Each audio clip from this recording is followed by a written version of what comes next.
I think the dope thing about Drake, and I've watched it, is that like his influence and what he pays attention is all the way at the top. He'll be rapping about fucking sitting with like the guy who pretty much owns the whole music industry, Lucian Grange, and then he'll still won't be big enough to sub some.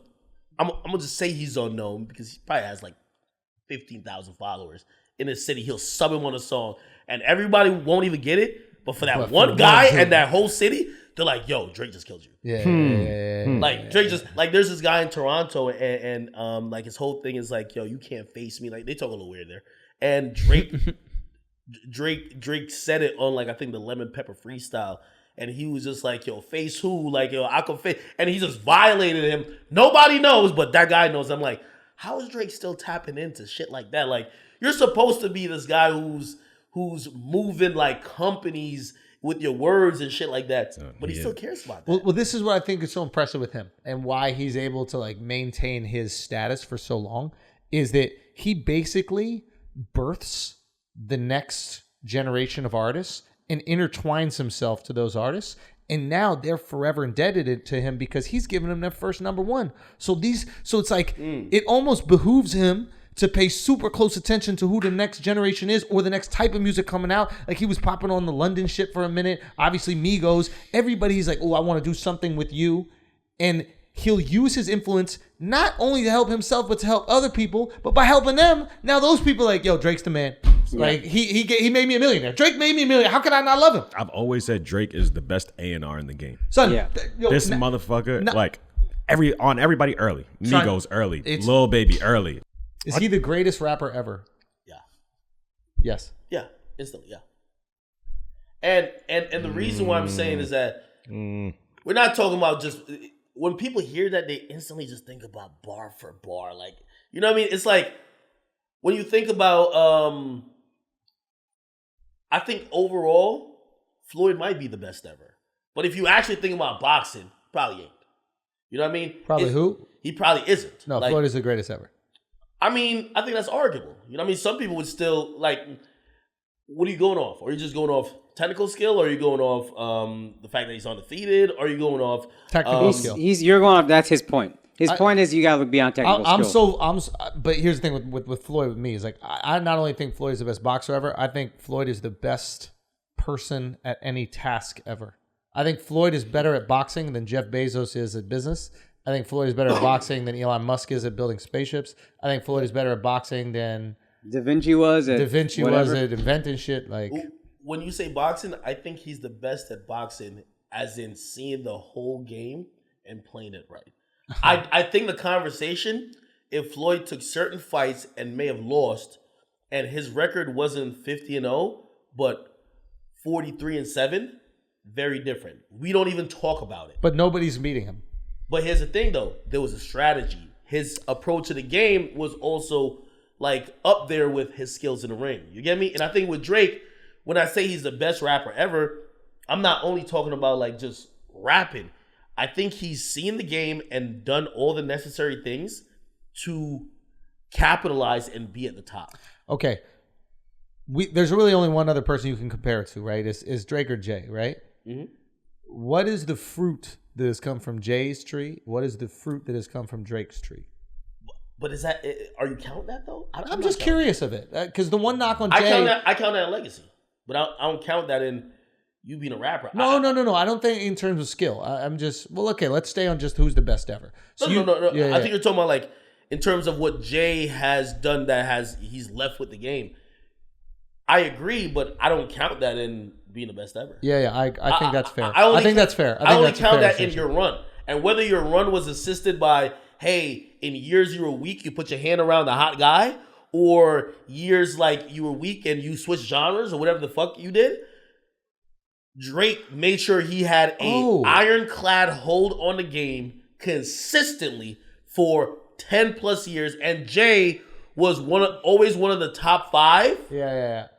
Some years he was 1, some years he was 2, some years he was 3. But I think what he gave to the game in terms of people, influence, his impact, people cloud their thoughts and thinking about it to say he's the best. But that's just his legacy.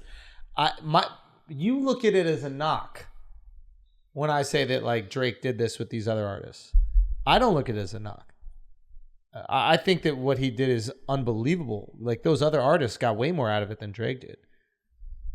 Like he gave them tons of exposure. You're talking about a world superstar going on a song with a guy who's hot in a small portion of the population. Like maybe within that population, it's like the Uzi shit. Like you were saying, like Uzi's selling 3,000 tickets. He's not selling out arenas, but the whole world is like, can't stop talking about Uzi. You let me know if I'm describing this or not. Okay. I'm describing it as, for example, it's like teaming up in the NBA. Yes.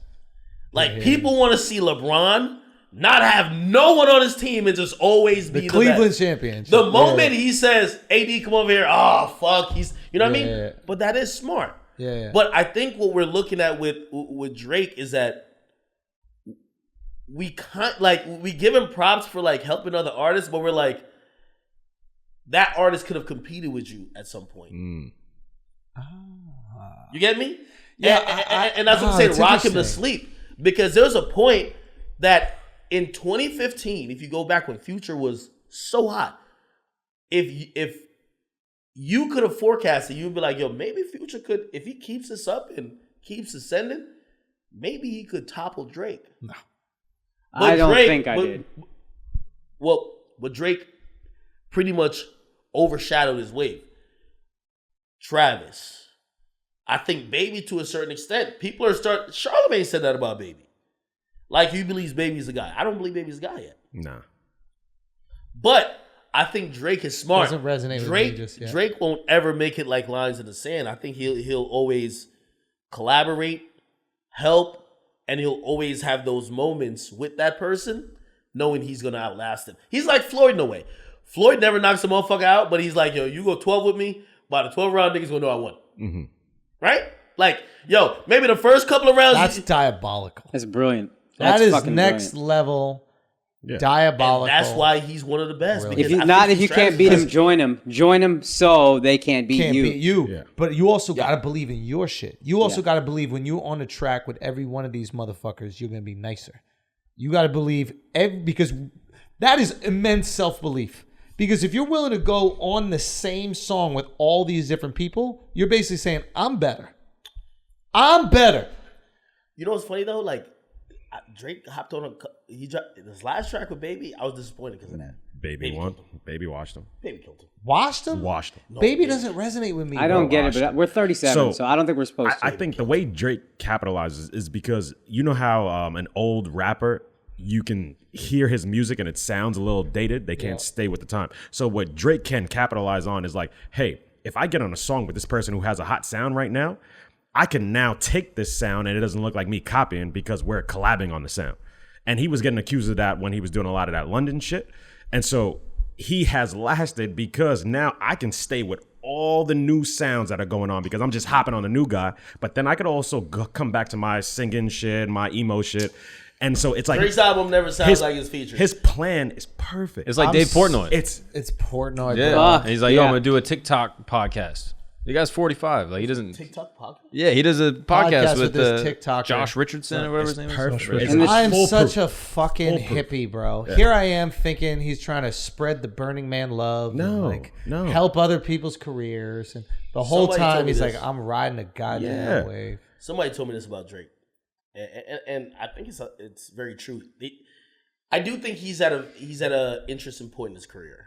And it's the point of his career where for the people like me who like him and love him, like as I said, Drake is the greatest of all time. You're now about to hit your 30s or you're in your 30s. Yeah. The new kids, Drake is cool, but he ain't young boy. He ain't Baby. Mm-hmm.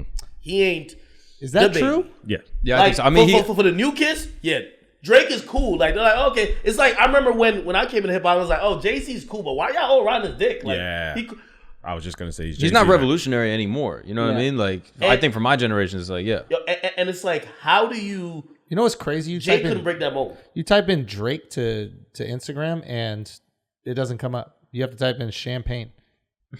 Poppy. You already had like 50 million followers.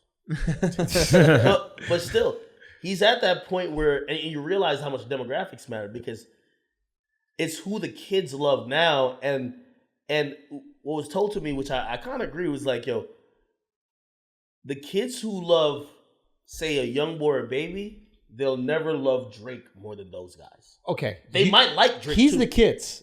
He's 24 years old. I mean, but kids are even younger than me. But yeah. So your generation... No, hip hop. Let me tell you this. What people don't realize, and by the way, this is one of the reasons why I mean, hip hop. Like when you're 24, you're busy with a job. You're not affecting hip hop. Yeah. You do have consumer money, but you're not on message boards. You're not on message boards. You're not on Instagram, TikTok. If you have a full-time job and come home doing TikTok dances, you got problems. Yeah. You know what I mean? It's high schoolers. Listen up, nurses. Back to work. High I like the schoolers nurses doing them dances. and I would say college. High schoolers and college dictate the conversation of hip hop. Mm-hmm. After you leave college, now you have the money to spend. Yeah. So that's why some people don't care about being in the conversation as long as they get people like him.